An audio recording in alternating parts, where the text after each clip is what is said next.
Hello and welcome again to the Bottom Line Me podcast. I'm Ann Allard. Today with me is our New England sales manager, Jim Sifflard. Jim, great to have you. Yeah, good to be back. Good to see you. Good to see you. Jim, I know you spend a lot of time working with salespeople, and just off the top of your head, what's one of the most important skills that a salesperson needs to either have or learn how to acquire? Yeah. Well, it's funny you should mention that. We just did a workshop in New England and PA, and one of the biggest topics was active listening. Oh, interesting. Am I active listening to you? Yes, well, you've always been a good listener, I can tell. But that's one of the things we start by saying, like, think about when you're talking to somebody one-on-one, and you really know they're listening to you. How does that make you feel? I mean, really important. They get what I'm saying, they understand me, and it really goes a long way to building a relationship. Now, think about what it's like if the person is not listening.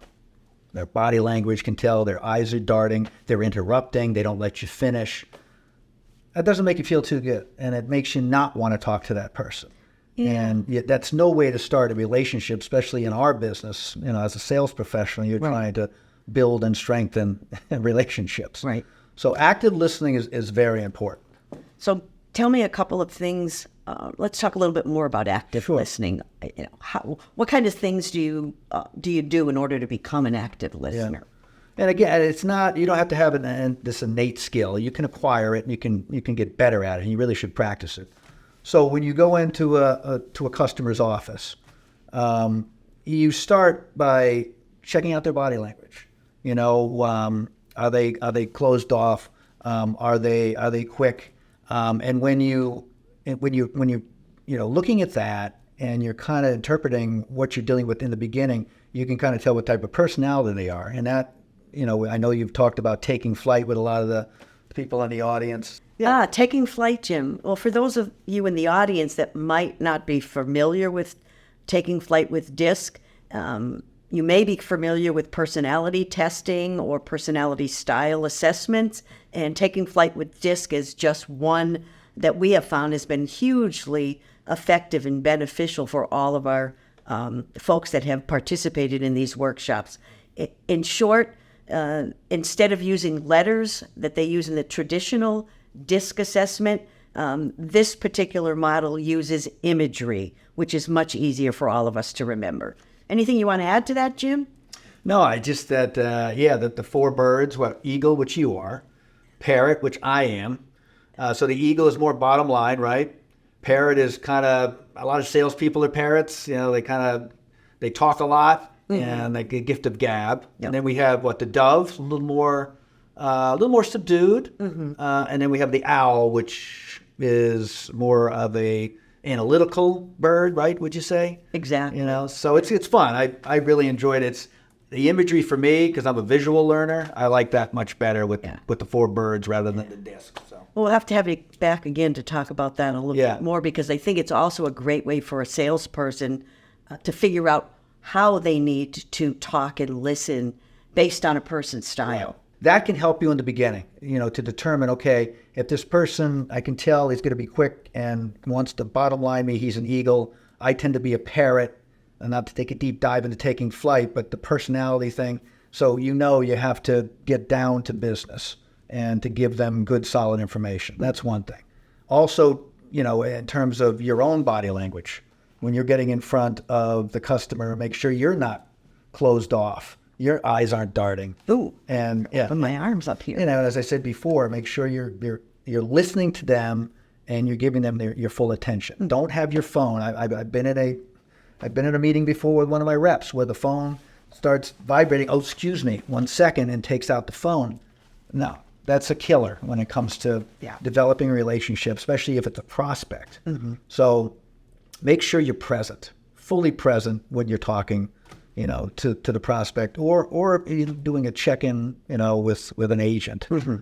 And then as you get into the conversation, again, actively listening. You're letting them tell you, you know, what they're trying to convey, and you're probing. It goes to, you know, it's like strategic selling. You're asking a probing question, You don't give you give an open-ended question, not a closed question. Right. You don't lead them with, so, e-closing's the best software out there, right?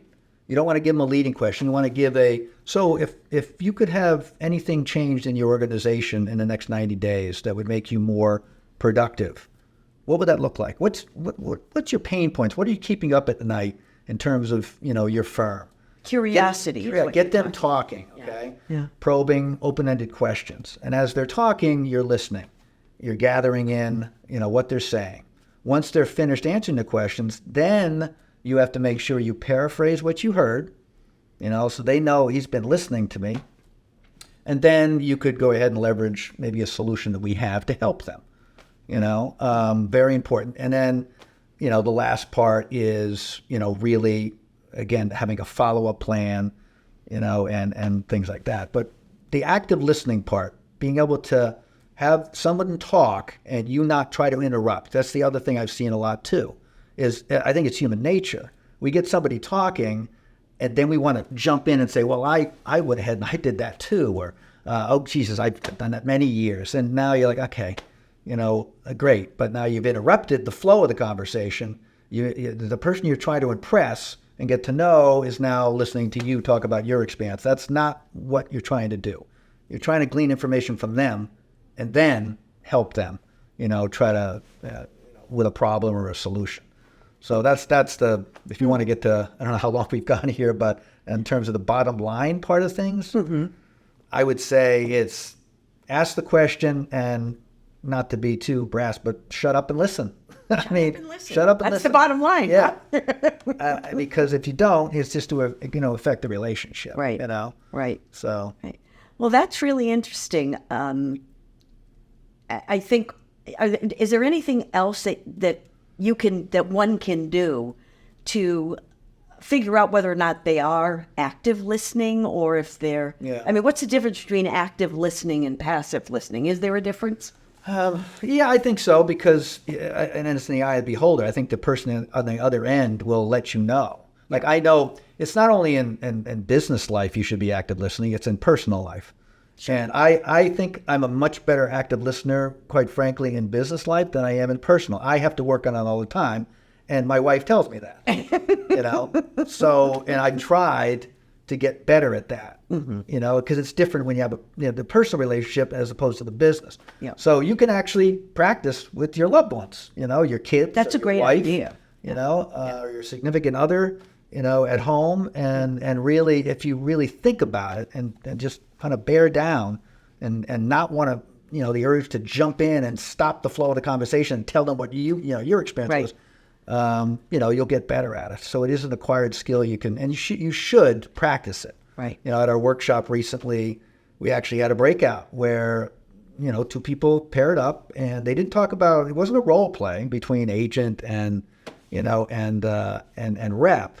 It was more asking questions about their personal life and then having them talk, probe them a little bit, and then, end the conversation. And it was summarize it. Yeah, summarize it. Yeah. And it was the exercise. Everybody, we got some good feedback from it because they actually, were listening and learned more about their colleagues too. Right.